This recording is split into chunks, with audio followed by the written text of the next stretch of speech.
এটাকে বলা হয় সাবজেক্ট ম্যাপিং। এভাবে কিন্তু তোমাদের সাবজেক্ট ম্যাপিংটা করা হবে। তো এখন বিষয়টা হচ্ছে যে তোমরা যারা 24 সালে এইচএসসি পরীক্ষা দিচ্ছ, দেখো এই যে সাবজেক্টগুলো তোমাদের পরীক্ষা হয়েছে, এই সাবজেক্টগুলোর মধ্যে যদি কোনো শিক্ষার্থী ফেল করে, যে এসএসসি থেকে কিভাবে তোমাদের রেজাল্ট নিয়ে সাবজেক্ট ম্যাপিং করা হবে। আসসালামু আলাইকুম প্রিয় এইচএসসি 24 পরীক্ষার্থীরা। তো তোমরা যারা 24 সালে এইচএসসি পরীক্ষা দিচ্ছ, তোমাদের সকল বিষয় পরীক্ষা বাতিল করে দিয়েছে শিক্ষা বোর্ড থেকে। তো এখন বিষয়টা হচ্ছে যে তোমাদের এইচএসসি 24 পরীক্ষার্থীদের রেজাল্টটা কিভাবে তৈরি করা হবে, সেটা কিন্তু আমি তোমাদের এই ভিডিওর মাধ্যমে বিস্তারিত জানাবো। ভিডিওটি খুবই গুরুত্বপূর্ণ, অবশ্যই সম্পূর্ণ ভিডিওটি মনোযোগ সহকারে দেখবে।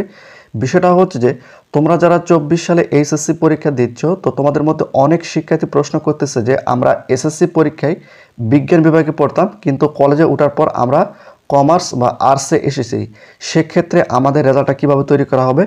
একই সঙ্গে তোমরা যারা 2023 সালে এইচএসসি পরীক্ষা দিয়ে একটা বা দুইটা সাবজেক্ট ফেল করছো, কিন্তু 24 সালে এইচএসসি পরীক্ষা দিচ্ছ, সেক্ষেত্রে তোমাদের রেজাল্টটা কিভাবে তৈরি করা হবে, তোমরা যারা একটা বা দুইটা সাবজেক্ট ফেল করছো।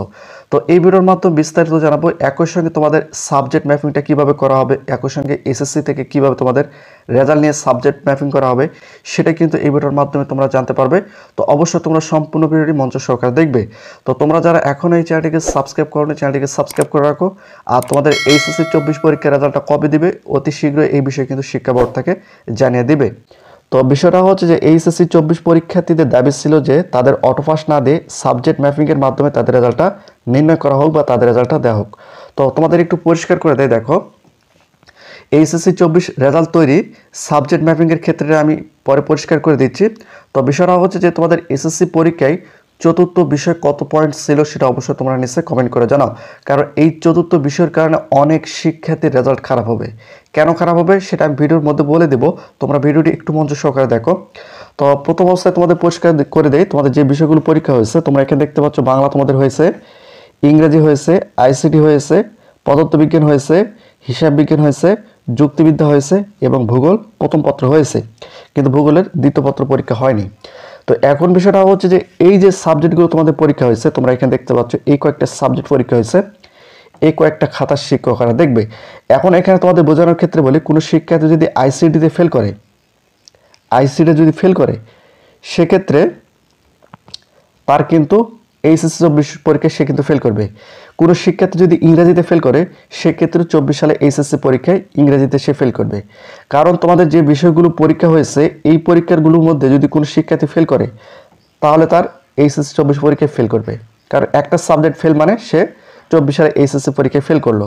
তো এই পরীক্ষাগুলো তোমাদের কেমন হয়েছে অবশ্যই তোমরা নিশ্চয়ই কমেন্ট করে জানাও। কারণ এই সাবজেক্টগুলোর খাতা শিক্ষকরা অলরেডি দেখতে শুরু করছে, অনেকে দেখা শেষের দিকে। তো এই সাবজেক্টগুলো যদি কোনো শিক্ষার্থী ফেল করে, তার কিন্তু সরাসরি ফেল চলে আসবে। তোমাদের পরিষ্কার করে দিলাম। এখন বিষয়টা হচ্ছে, দেখো তোমরা যারা মানবিকে পড়াশোনা করতেছো এইচএসসিতে, তোমাদের পৌরনীতি, অর্থনীতি, ইসলামের ইতিহাস, সংস্কৃতি, ইতিহাস, সমাজকর্ম, সমাজবিজ্ঞান, এই বিষয়গুলো তোমাদের কিন্তু ছিল। এখন বিষয়টা হচ্ছে যে এই যে বিষয়গুলো রয়েছে, এই বিষয়গুলোর মধ্যে এক একজন এক একটা সাবজেক্ট নিয়ে কিন্তু পড়াশোনা করতেছে। কেউ পৌরনীতি, ভূগোল, অর্থনীতি, কেউ পৌরনীতি, ইসলামের ইতিহাস এবং সমাজকর্ম, এক একজন এক একটা সাবজেক্ট নিয়ে কিন্তু এখানে পড়াশোনা করতেছে। তো এখন বিষয়টা হচ্ছে যে দেখো এসএসসিতে কিন্তু সমাজকর্ম নেই, সমাজবিজ্ঞানও নেই, একই সঙ্গে ইসলামের ইতিহাস অথবা ইতিহাস যে কোনো একটা সাবজেক্ট এসএসসিতে কিন্তু নেই। তো তাদের রেজাল্টটা কীভাবে নির্ণয় করা হবে, দেখো তোমরা যারা এইচএসসি 24 পরীক্ষা দিচ্ছ, তোমাদের যারা মানবিক বিভাগ থেকে এইচএসসি 24 পরীক্ষা দিচ্ছে, তাদের কিন্তু 7টা বিষয়, যারা বিজ্ঞান বিভাগ থেকে পরীক্ষা দিচ্ছে তাদের 7টা বিষয়, যারা ব্যবসা শিক্ষা থেকে পরীক্ষা দিচ্ছে তাদেরও কিন্তু 7টা বিষয় পরীক্ষা হচ্ছে। তো এখন বিষয়টা হচ্ছে যে তুমি এসএসসিতে কোন সাবজেক্ট নিয়ে পড়ছো সেটা দেখার বিষয় নয়। এইচএসসিতে তোমরা মানবিক সাবজেক্ট যেগুলো ছিল তার উপর ভিত্তি করে তোমরা যারা এইচএসসিতে মানবিক নিয়ে পড়াশোনা করতেছো, তোমাদের কিন্তু রেজাল্টটা সাবজেক্ট ম্যাপিং করা হবে।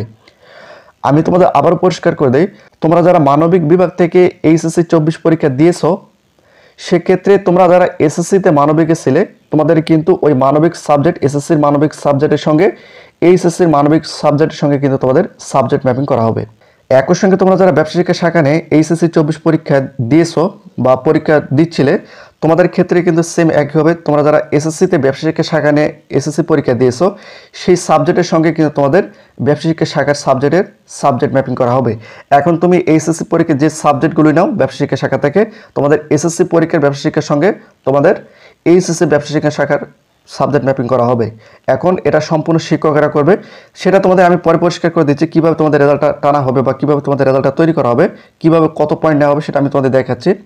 একই সঙ্গে তোমরা যারা বিজ্ঞান বিভাগ নিয়ে এইচএসসি 24 পরীক্ষা দিচ্ছ বা দিয়েছিলে, তোমাদের ক্ষেত্রে কিন্তু সেম, তোমরা যারা এসএসসি পরীক্ষায় বিজ্ঞান বিভাগ নিয়ে পড়ছো, সেম এসএসসি পরীক্ষার সাবজেক্টগুলোর সঙ্গে কিন্তু তোমাদের এইচএসসি পরীক্ষার সাবজেক্ট ম্যাপিং করা হবে। এ হচ্ছে টোটাল বিষয়। এখন আমি তোমাদের পরিষ্কার করে দেই। দেখো, তুমি এসএসসি পরীক্ষায় পৌরনীতি যেহেতু ছিল, পৌরনীতিতে দেখো আমি তোমাদের একটু লিখে বুঝে দিই। পৌরনীতি,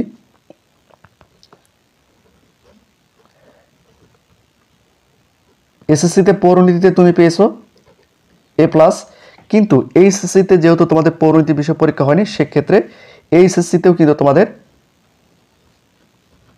A+ দিয়ে দেবে শিক্ষকরা, কিছুই করার নেই। পৌরনীতিতে যাদের এসএসসিতে A+ ছিল তাদের কিন্তু A+ দিয়ে দিবে। এখন বিষয়টা হচ্ছে যে এসএসসিতে তো তোমাদের পৌরনীতি ছিল, কিন্তু এইচএসসিতে তোমরা সমাজকর্ম বা সমাজবিজ্ঞান নিয়েছো, সেক্ষেত্রে এসএসসির ওই সাবজেক্টগুলোতে তুমি কত জিপিএ পয়েন্ট পেয়েছো বা কত পয়েন্ট পেয়েছো সেটা কিন্তু তোমরা এইচএসসিতে যে সাবজেক্টগুলো নিয়ে পড়ো না কেন, ওই সাবজেক্টটা কনভার্ট হয়ে কিন্তু চলে আসবে। এখন তোমাদের বোঝানোর ক্ষেত্রে বলে রাখি, সেটা হচ্ছে যে এসএসসিতে কিন্তু অর্থনীতি ছিল, যদি এসএসসিতে অর্থনীতিতে তুমি এ গ্রেড পাও, সেক্ষেত্রে এইচএসসিতেও কিন্তু তোমাদের এ গ্রেড দিয়ে দিবে। এভাবে কিন্তু তোমাদের সাবজেক্ট ম্যাপিংটা করা হবে। শুধুমাত্র মানবিকের ক্ষেত্রে কিন্তু নয়, তোমাদের ব্যবসা শিক্ষার ক্ষেত্রে, বিজ্ঞান বিভাগের ক্ষেত্রে কিন্তু সেম একই হবে। এখন এখানে তোমাদের বোঝানোর ক্ষেত্রে বলি, যেমন এসএসসিতে তোমাদের হিসাব বিজ্ঞান ছিল,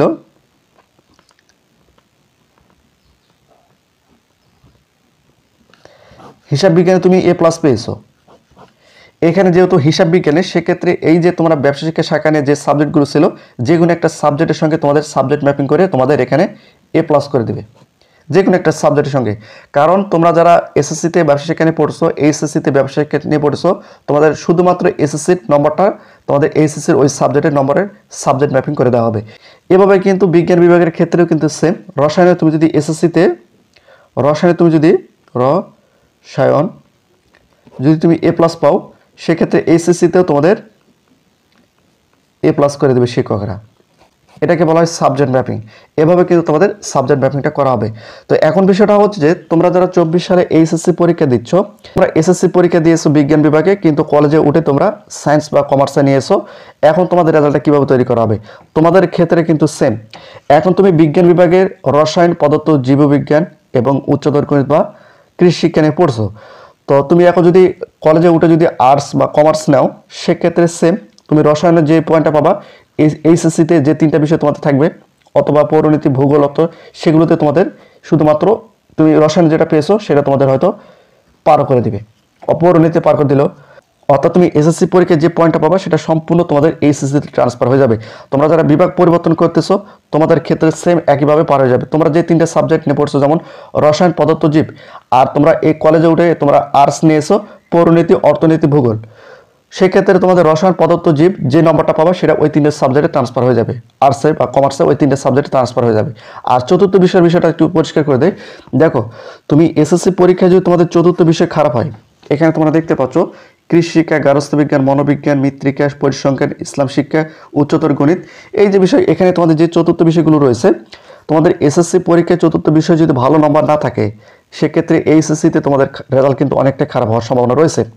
কারণ চতুর্থ বিষয় সবসময় অতিরিক্ত কিন্তু এখানে 3 পয়েন্ট থাকে।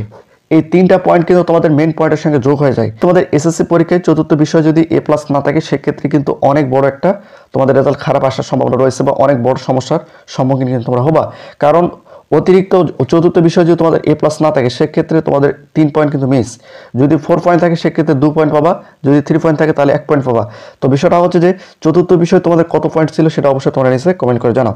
তো এখন বিষয়টা হচ্ছে যে তোমরা যারা 2023 সালে এইচএসসি পরীক্ষা দিয়ে একটা সাবজেক্ট বা 2টা সাবজেক্ট ফেল করছো, কিন্তু এইচএসসি 24 পরীক্ষা দিচ্ছ, দেখো এই যে সাবজেক্টগুলো তোমাদের পরীক্ষা হয়েছে, এই সাবজেক্টগুলোর মধ্যে যদি কোনো শিক্ষার্থী ফেল করে, মনে করো তোমরা 23 সালে এই সাবজেক্টগুলোর মধ্যে যে কোনো একটা সাবজেক্ট ফেল করছো, কিন্তু 24 সালে তোমাদের এই বিষয়গুলো পরীক্ষা হয়েছে, সেক্ষেত্রে তোমাদের এই সাবজেক্টগুলো শিক্ষকরা দেখতেছে, যদি পাস করো তাহলে পাস, আর যদি ফেল করো তাহলে সরাসরি ফেল, বা 24 সালে এইচএসসি পরীক্ষায় তুমি ফেল। আর যদি যে সাবজেক্টগুলো তোমাদের পরীক্ষা হয়নি এই সাবজেক্টগুলোর মধ্যে যদি তোমাদের ফেল যাও, এই সাবজেক্টগুলোর মধ্যে যদি ফেল হয় সেক্ষেত্রে তোমাদের ওই সাবজেক্টটা সাবজেক্ট ম্যাপিং করে বা অটো পাস দিয়ে তোমাদেরকে পাস করে দেবে। অর্থাৎ যে সাবজেক্টগুলো তোমাদের পরীক্ষা হয়েছে ওই সাবজেক্টগুলোর মধ্যে যদি তোমরা ফেল যাও সেক্ষেত্রে ওই খাতাগুলোতে শিক্ষকরা দেখবে, এখানে কিছু করার নেই। কিন্তু যে সাবজেক্টগুলো পরীক্ষা হয়নি এই সাবজেক্টগুলোর মধ্যে যদি তোমরা ফেল যাও সেক্ষেত্রে এই সাবজেক্টগুলো তোমাদের সাবজেক্ট ম্যাপিংয়ের মাধ্যমে পাস করে দেওয়া হবে। এই হচ্ছে টোটাল হিসাবটা।